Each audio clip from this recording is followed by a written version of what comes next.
related the fox to the caterpillar, you should have done better.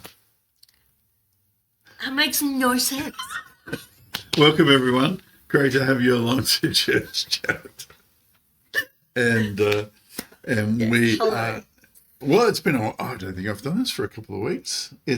Yeah, Well, it feels like a couple of weeks, maybe just definitely last week. feels like it. Anyway, welcome along. Great to have you. Great. Good to have you in the hot seat with us as I we. did it last week with Nathan, There you go. so that was good fun. It's good fun. Hey, if you're online, give us a shout out. Say hello. Great to have you along. We've been doing a little, a little series, a little micro series Mini-series. on try praying on this little booklet that we've been doing, and you encouraged last week here at Parafield, that's it, and Nathan at Paralawi to try praying through this book, and people have really been picking it up. It's been Getting a lot of good feedback. really good, and this week the concept that we wanted to do is. I think I put on the preaching plan, lose it. And my wife, who was worship leading on Sunday, said, "What do you mean by lose it?" And I changed it when I came to the sermon to give it away, which is far better than losing it. Yeah. Because nobody wants to lose it metaphorically or physically. Yeah, because it's not about misplacing your book. No. It's about how you pass it on and move it on from you to somebody else. Yeah. So But you kind of lose it. Yeah, well, that was their branding, the people who wrote it. Okay. Try praying it and then try losing it. But so we have been on the journey, and I think it's really good as we come to Christmas and we come to looking at invitation, that we don't just invite people, but we invite people in a prayerful way. And I think this series sort of dovetailed that in, because believe it or not, this coming Sunday, beginning of Advent, Yeah, it's happening. It's already here. we're in the first week of the new year on the Christian calendar. So That's right, because Advent kicks off the Christian calendar, doesn't it? Advent kicks off the Christian calendar, and so this Sunday is the first Sunday of the new year. It's blowing my mind a little bit that we are that close to Christmas. And we've got a lot coming up in We the do calendar. so much. And so we want to encourage people to pray and to give prayer away. And so that this book is all about trying, encouraging people to try prayer, and on the back it says, "See what happens." And I think it's a great thing. So on Sunday I launched from where you took off, which was taste and see that the Lord is good, and the more I sat with your sermon during the week and pondered what I was going to preach on, the more I just realized how beautiful that concept is. Yeah. And the longer I sat with it, the more beautiful it became to me that the God of the universe says, "Come, taste and see that I'm good." I love the analogy that you used around how you love food. I love food. And you want people to experience all that of the my same way. chins are because of food. I went out to lunch with my family afterwards, and I found myself feeling and thinking that same thing about Isaac and all the things we were trying at the sushi place. And I'm like, I want him to love food because I love food, and it's just awesome. But I feel the same way about my faith. I want Isaac to know that. I want other people to know that and feel that. And if you get a really good dish that you love, you become an evangelist Yeah. for that dish. Like, I keep forcing everyone to try the chocolate spring rolls at this place. chocolate spring rolls. Oh my gosh, they're amazing. Well, Kelly came home from a work event a couple of months ago, and her work, every once in a while they go out for an afternoon doing building, what's that called, team building activities. Yeah. And they have it all catered, and it's a great time.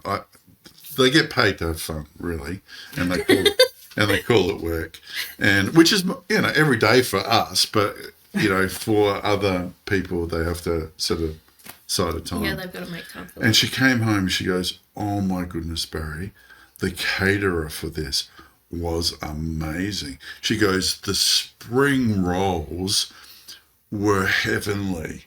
Yeah. Like she just goes, "They were amazing."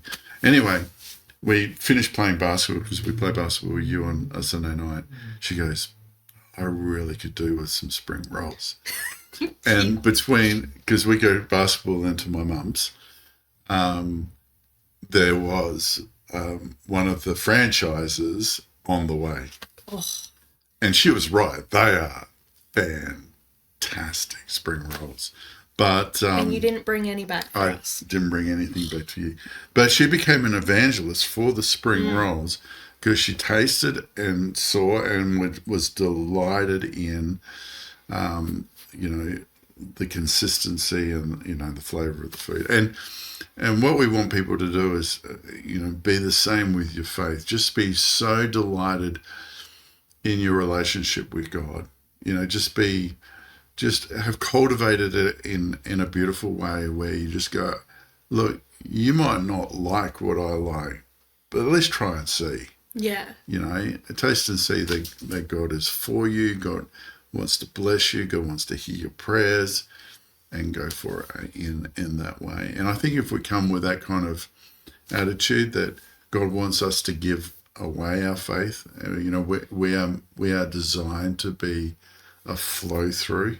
We receive to God and we give out to others. I think I've said on this time before that God designs us to be a river, not a dam. Yeah. We're not meant to hold it all in, but we're meant to flow it out to the world. And so, and so as I sat with this whole taste and see that the God of the universe wants us and others to come. And Jesus tells many parables, the parable of the great banquet, where he gets annoyed that people don't come because he wants them to come. I think the more we sit with just the joy of that and let that sink into our soul, the more we'll then be willing to share it with other people. Yeah. So good. It is good. And so, the invitation to God was for us to come. And now we've got to be his co-laborers. We've got to be his ambassadors. We've got to then pass it on. And there's nothing easier than saying to someone, hey, do you want to try praying? Particularly if they've got an issue going on in their life. It's part of our evangelism stuff. We go, if someone brings up an issue in your life, just offer to pray for them. But you could offer to pray for them and go, hey, why don't you try this as well? Yeah. And just give it to them and say, look, God's God. I don't have to control it, but I'd love to hear what God does as you do it. Even if that still sounds hard, like we're all good at saying, I've tried this food and it was great, you should give it a shot. What if you just said, hey, I just read this book, I really enjoyed it. Why don't you give it a read? Yeah. Yeah. That's a really good thing. And I wanted to broaden it out because we got, the Christmas coming up, that there's something powerful about us praying and putting a blessing upon, these booklets. So, if you've read this booklet, you can really ask God who you should pass it on to. Or you can just say, God, where do you want me to leave it? And I talked about leaving a book in a hairdresser back when I used to go to hairdressers.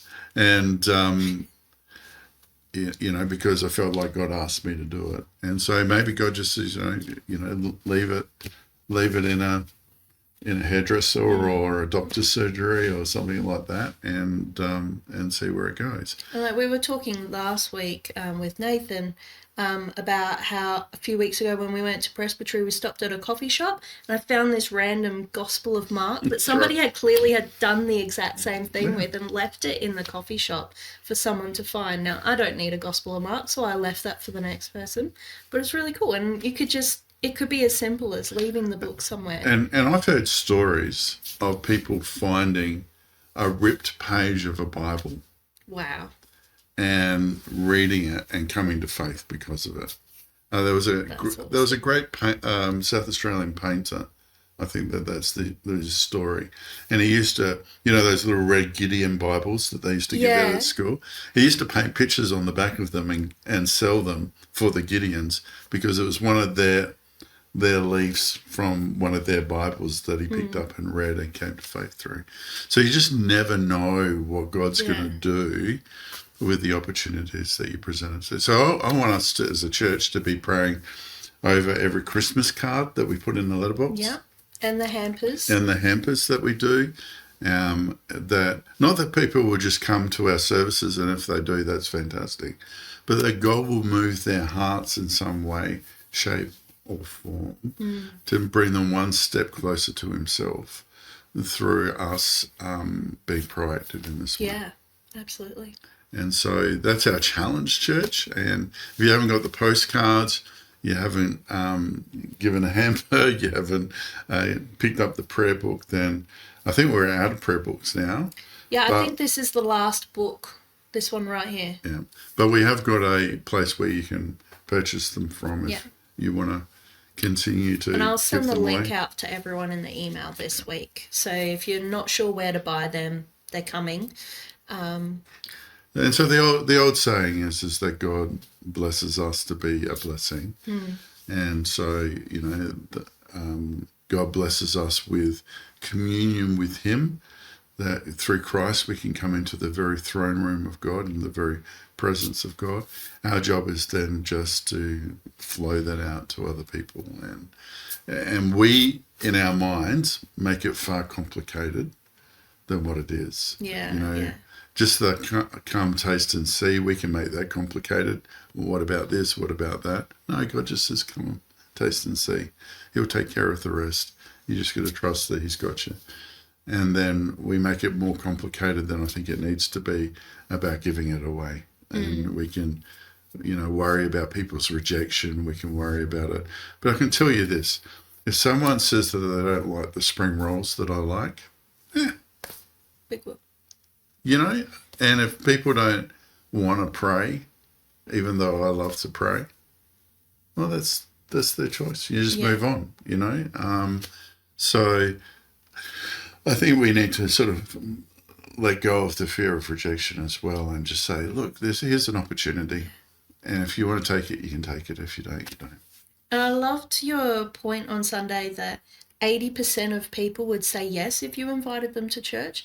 And that's definitely not what I expected the statistic to be. Like, I thought it'd be a bit lower than that at the very least. Well, most people would think it would be around 20%. And, I think it's vice versa. But. And it's vice versa. But that's what the Alpha did a survey of the Australian population, and that's what they asked the question: if a Christian was to invite you into the church, how would you respond to the invitation? And 80% said favourably.